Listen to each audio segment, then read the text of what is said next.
Hey guys, so I kind of don't really know what I'm doing with my YouTube channel, but I am working on my blog, and so I thought I would make a video about my soon-to-be posted blog article, and kind of just focus more on who I am. I'm a Christian author, I'm a fangirl, I'm in a lot of fandoms, and so today I thought I would just share my top 10 favorite male characters. Soon I'm going to be doing my top 10 female characters and top 10 villains and, all kinds of other ones. So I have, like I said, I'm a fan of a lot of TV shows, I'm a fan of a lot of movies. I don't really read anymore, but I'm still a fan of a lot of book series, especially other older ones. Cassandra Clare's books, The Mortal Instruments, The Infernal Devices, and currently The Dark Artifices is the ones that I'm, the only things I'm really reading. So some of these, I'm going to try to avoid spoilers, but if I'm going to specifically spoil something, I'll let you know. That way you guys can still watch this and enjoy it. Okay, so this is counting down. This is kind of in no particular order, although it does lead up to my favorites, so it kind of is in an order, I guess, but number 10 is Francis. He's actually from the TV show Reign. He starts off as a prince, and eventually, through unmentioned circumstances, he becomes king.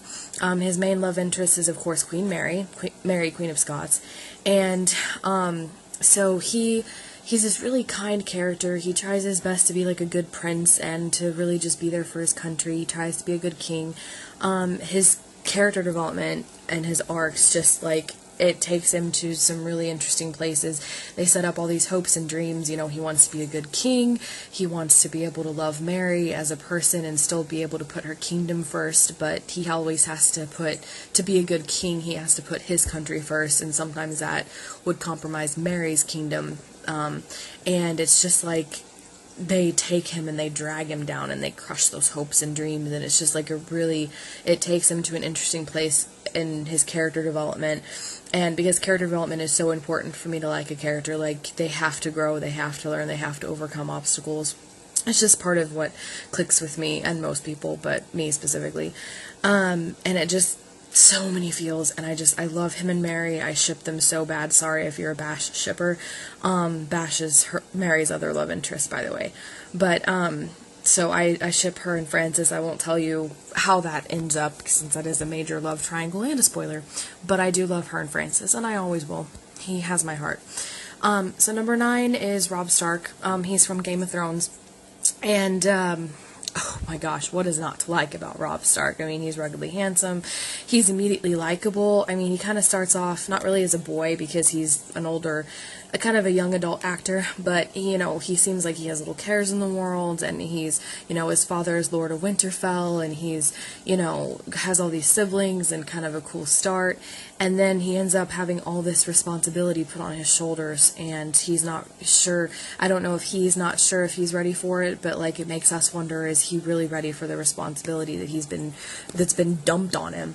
And it's just really crushing. And then, all characters have flaws, and that's part of what interests us in the characters, if they have flaws, because humans make mistakes, and we like to see the characters overcome those mistakes, and he makes mistakes that cost him dearly, and it's so crushing to watch him go through that. I mean, it crushed me, it crushed everyone who watched the show. Even if he wasn't one of your favorite characters, it still took everybody by complete surprise. And I think it's just still too soon. So, number 8 is Jon Snow. He's also from Game of Thrones. Technically, he is Robb Stark's illegitimate brother. So, at first, he seems kind of discarded by the family. It's clear that his father loves him, but he's just kind of discarded as the illegitimate son. And so he wants to join the Night's Watch, which he thinks is a group of, heroes and watchmen and, everything else, and when he gets there, he finds out that they're just a band of criminals that kind of didn't really want to do jail, and so, but he eventually gets close with a lot of them, and they form this, brotherhood type thing, and he's a good fighter already, so he's, the only one out of that whole group who can actually fight and stuff, so he kind of teaches everybody else, and then he goes through a lot of stuff, and he goes through so much, and I'm like, leave the guy alone. And he doesn't really manage to come out unscathed, but again, that's avoiding all spoilers, and it's just Jon Snow. We love Jon Snow. So number 7 is Zuko. He's actually from a show, an American anime called Avatar: The Last Airbender. I don't know if American anime, whatever.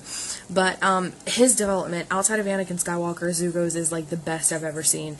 You know, he starts off in one direction, which I'm not going to tell you, not the band. He starts off going one way, and I'm not going to tell you what that is to avoid spoilers, but then he ends up, you know, he makes so many mistakes, overcomes like so many obstacles. He learned so much along the way. He grows, he changes, he's somebody that you can fangirl over, that you can root for no matter what side he's on. He becomes really strong, not just like strong as in he knows how to fight and he's really bad and everything, but like he's strong in every area because of all that he goes through, and you feel so much for this guy. I mean, he's 16 years old, technically speaking, but like throughout the whole show, it's not obvious at all. Like, you have no idea that he's 16 simply because he's just so mature and so just amazing. I don't know how else to say. Like, we love Zuko. I love Zuko. Zuko is Zuko, and he's amazing. And his voice actor is phenomenal. I always just like, I love hearing his voice. Number 6 is Damon Salvatore. Honestly, I thought he was going to score higher, but turns out I have more guys that I put ahead of him. But he's from the Vampire Diaries. He really needs no introduction. If you've seen the Vampire Diaries, if you know who he is, you know who I'm talking about. He's basically the definition of tall, dark, and handsome. You know, he's sarcastic. His one-liners, I swear. He says these one-liners that just make me smile and laugh all the time. And so he's so entertaining to have on the screen. He's one of those characters that you never know what he's going to do, good or bad, helping the characters, not helping anybody, selfish, selfless. You know, it's not even a spoiler to say that he's a good guy, bad guy, good guy, bad guy, good guy, bad guy, because he's constantly changing and you never know what he's going to do next. He's one of the most enjoyable characters in the Vampire Diaries show. I didn't read the books, so sorry. I'm a fan of the show. And I love him so much. I can't get enough of Damon Salvatore. The show's been over for a couple of years now, maybe 1 year, I don't know how many it's been, but it's been over for a little while, and I still can't get enough of Damon Salvatore. So, number 5 is Kanan Jarrus from Star Wars Rebels. At first I was really wary of the show. I didn't know if I was going to like it or not, and so I finally gave in and watched it, and I loved it. It stayed true to the Star Wars fandom, which Star Wars is my favorite fandom ever, obviously. But not only is he the only Jedi in the show, which kind of sets him apart as a good character, but he's one of those characters that's like really unsure of himself because he was only a Padawan learner. He never really completed his Jedi training, and now he's kind of tasked with teaching this Force-sensitive person, and he just doesn't think that he can do a good job of it. So he learns as his apprentice is learning, and he's really tough. He's self-sacrificing. He'll do anything to protect his friends. He wants to see the Empire fall. I mean, he's just this really genuinely good guy that you just don't want to see fail. You want to watch him succeed. You fall in love with the whole crew in Star Wars Rebels, but he's, you know, pretty much the top guy. I mean, he's really just this amazing, really good character that you just have to root for. I mean, what else can you really ask for? It really gave him a beautiful, perfect end, and, you know, even though the fangirl in me is still really protesting about that one, but, Star Wars Rebels is over, but I just feel like they ended it in a very perfect way. Number 4 is Jamie Fraser from the TV show Outlander. I've only recently, this is actually the most recent show that I've started watching. I've caught up to season 4. Season 4 is on TV. I've only watched the first 4 episodes. I think the 5th one has aired, but I haven't been able to find it online yet. So basically, Jamie is just a redheaded hunk from Scotland. He's got this epic Scottish accent that you listen to him and you fall in love right away. And he, you know, he's a fighter, he's strong-willed, he's super stubborn. You want to just kind of knock his lights out sometimes, but you still love him. He goes through so much, and he's forced to change and adapt and learn, and it takes him through this massive character arc, and we're only on season 4, and the show's not even over with, and I don't know where it's going, but I'm super excited. I love Jamie, can't get enough of him. Seriously though, his accent, like, ugh, you can't get enough of his Scottish accent. So number 3 is the Shinsengumi. Now, this one is from an anime called Hakoiki, and I could not pick between them because they have like 5 amazing guys, so I kind of compiled them into one because I can't choose. So the show is historical fiction, and so they have fiction elements to it, fantasy elements to it, but there is a lot of historical stuff to it, and the Shinsengumi were actually real men, which might be why I like them too, even more. They were all real, and so all of the characters that I'm going to mention here were actually real historical characters, although the only one that was really known a lot about was Hijikata, because he was the vice commander, and eventually the commander. But so there's obviously the vice commander, Hijikata. He's, stern, strategic, really serious. He's a skilled fighter. He's just, a really good leader, really scary leader, but really good one. Of course, then there's Soji. He's the youngest out of the group, but he was actually rumored to be the most skilled swordsman out of the Shinsengumi, and that's the historical fact behind him. Also, the Hijikata stuff was historical too. Then you got Harada, Nagakura. Those two in the show, they have a really interesting kind of brotherly dynamic that they're really entertaining to watch, and they're really funny. Hesuke is another one. He's young and spunky, and you love Hesuke. You love Hesuke, Nagakura, Harada, and you love these guys. It's hard not to. Both the show's version and knowing about them in real history too makes it even more enjoyable. So you should just go watch Hagouki and then just grab a bunch of tissues and keep it with you and just watch Hagouki, and then you can come back here and understand what I'm talking about.